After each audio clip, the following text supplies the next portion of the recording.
Hello there, wonderful viewers. Thanks for choosing this video from Fixit. Join Fixit on a journey of knowledge and creativity. Today, I will show you how to use my places on Snapchat.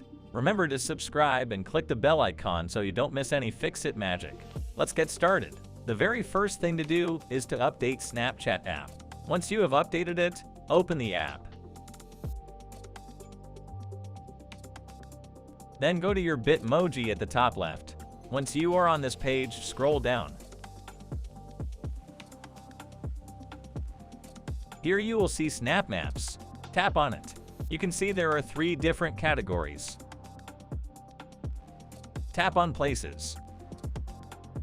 Here you will all the popular places.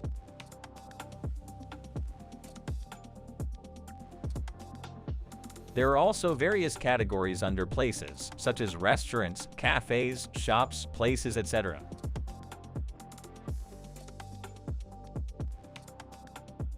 Under each category, there are famous places that your friends visit.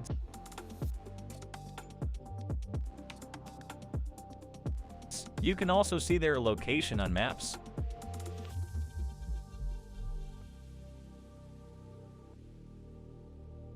Now, if you want to add a specific place to your favorites, just tap on heart right in front of it.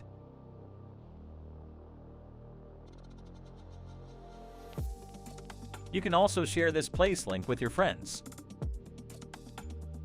Did this video help you? Comment below if I fixed your problem. Hit the subscribe button for more tutorials. Your input fuels us. Comment something below you would like to see fixed.